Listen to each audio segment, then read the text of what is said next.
நம்மெல்லாம் ஈகரா வெயிட் பண்ணிட்டு இருந்த பணப்பெட்டி டாஸ்க் வந்து இந்த வாரம் நடக்க போகுது. போன வருஷம் மாதிரி இந்த வருஷமும் ஒரு ட்விஸ்ட் இருக்கு. எதிர்பாராத விதமா யாராச்சும் வெளியில போறதுக்கான வாய்ப்பு வந்து ரொம்பவே அதிகமா இருக்கு.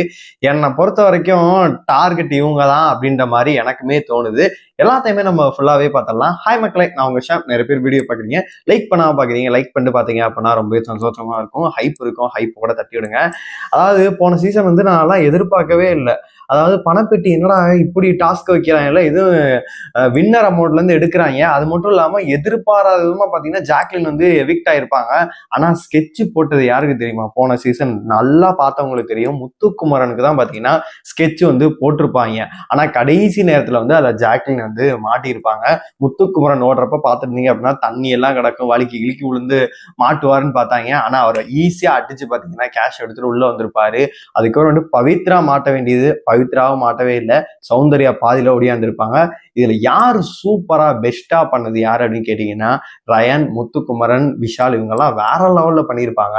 அதே மாதிரி இந்த சீசனும் வந்து பாத்தீங்கன்னா பணப்பெட்டி டாஸ்க் அந்த மாதிரி வச்சாங்க அப்படின்னா முந்திரி கொட்டத்தனமா ஒரு சில பேர் வந்து போறாங்க. ஃபர்ஸ்ட் எடுத்தா நான் பண்றேன் அப்படின்னு சொல்லிட்டு பண்ண போனாங்க அப்படின்னா கண்டிப்பாவே மாட்டுவாங்க.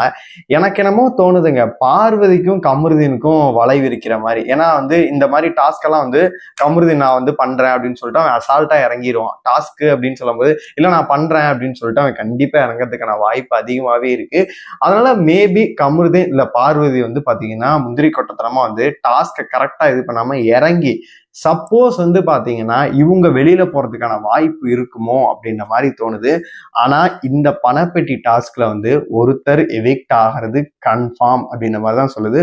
போன சீசனே வந்து இந்த பணப்பெட்டி டாஸ்க் ஆரம்பிச்ச அடுத்த நாளே நான் ஒண்ணு சொன்னேன், ஜாக்லினுக்கு பிளான் பண்றாங்க, ஜாக்லின் வெளியில போறாங்க அப்படின்னு சொன்னேன். நம்ம சொல்லி 3 நாள் கழிச்சு ஜாக்லின் வெளில போனாங்க. அப்படின்னா நியூஸ் ஆல்மோஸ்ட் வந்து பாத்தீங்கன்னா பிக்ஸ் பண்ணி வச்சாதான் அப்படின்ற மாதிரி.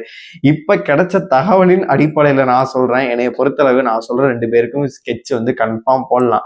ஏன்னா ஆல்மோஸ்ட் வந்து இந்த வாரம் ஃபுல்லா பணப்பெட்டி, அடுத்த வாரம் வந்து பாத்தீங்கன்னா ரீயூனியன். இந்த வாரம் இவங்க வந்து கண்டென்ட்டை தேத்துனா ஹைப்பை கிரியேட் பண்ண, டிஆர்பியை கெயின் பண்ணா மட்டும்தான் உண்டு.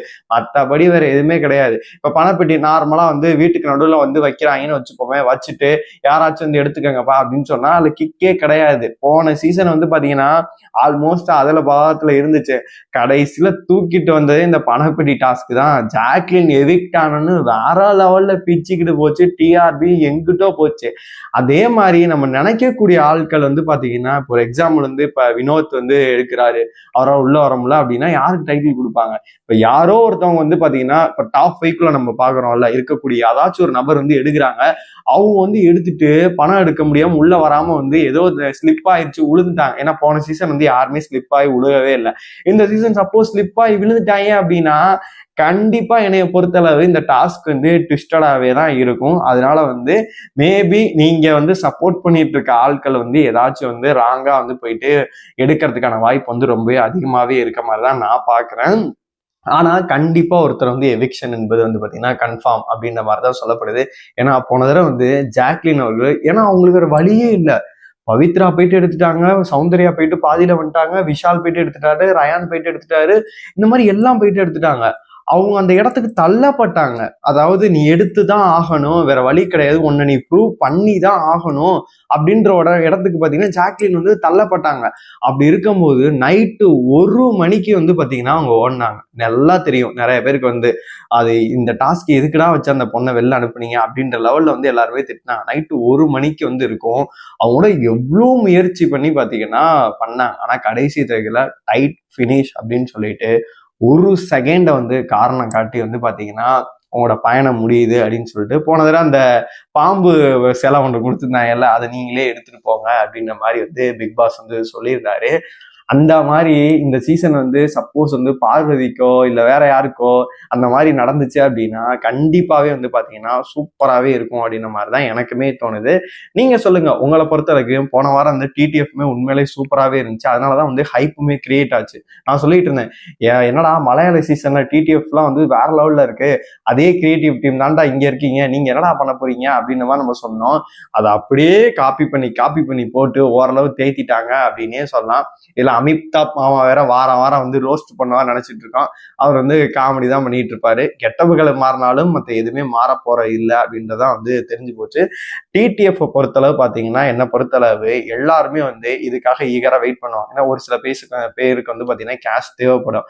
நம்ம வந்து அமுதவானன்லாம் எதிர்பார்க்கவே இல்லை. இவர் என்ன கேஷ் எடுப்பாரா அப்படின்னு சொல்லிட்டு 3வது சீசன்ல கவின் எடுத்துக்கோங்க, கேஷ் எல்லாம் இவர் எடுக்க டைட்டில் வின்னர்னு சொல்லிட்டு எல்லாம் சொல்லிக்கிட்டு இருந்தாங்க. ஆனா கவின் பார்க்கும்போது கேஷை யாருமே எதிர்பாரா நேரத்துல வந்து பாத்தீங்கன்னா கவின் அவர்கள் வந்து கேஷ் எடுத்துட்டு வந்து வெளியில போறேன் அப்படின்னு சொல்லிட்டு போயிருப்பாரு. நீங்க நினைச்சு பாருங்க, கவின் சப்போஸ் ஒரு வேளை உள்ள இருந்திருந்தாரு அப்படின்னா கண்டிப்பா அவர் டைட்டில் வின் பண்ணியிருப்பாரு. சாண்டி வந்து ரன்னரப்பா வந்திருப்பாரு. அதே மாதிரி இந்த சீசன்ல வந்து இப்ப வினோத் அவர்கள் ஒண்ணு சொன்னாரு, நான் வாடகைக்கே காசு இல்லாம இருக்கேன் அப்படின்ற மாதிரி ஒரு விஷயத்த சொல்லியிருந்தாரு. சப்போஸ் மேபி யாராச்சும் வீட்டுக்குள்ள இருக்கவங்க யாராச்சும் இன்ஃப்ளூயன்ஸ் பண்ணி, டேய் நீ டைட்டில் ஜெயிக்க மாட்டடா, நீ வாய் ஓவரா விடுறடா, அப்படி இப்படி போகுதுடா அப்படின்ற மாதிரி அவர் மண்டையை யாராச்சும் கழுவுனாங்கன்னு வச்சுக்க, அந்த சுச்சுவேஷன்ல தோன்றதுதான், சரி நம்ம எடுத்துக்கிட்டு நம்ம போயிடலாம் பேசாம. 10 லட்சம் வருதா, 5 லட்சம் வருதா. இன்னும் நான் ஃபர்ஸ்ட் சீசன்லாம் பார்க்கும்போது 20 லட்சம் 18 லட்சம்லாம் பார்த்துருக்கேன். போன சீசன்லாம் வெறும் 2 லட்சம் 5 லட்சம் அந்த மாதிரி வச்சாங்க. அதுவும் வந்து டைட்டில் வின்னர் கேஷ்ல இருந்து குறைஞ்சிக்கிட்டு இருந்துச்சு. இந்த கொடுமையை நம்ம வந்து எங்கேயுமே பார்த்துருக்க மாட்டோம் அப்படின்னு தான் இருந்துச்சு.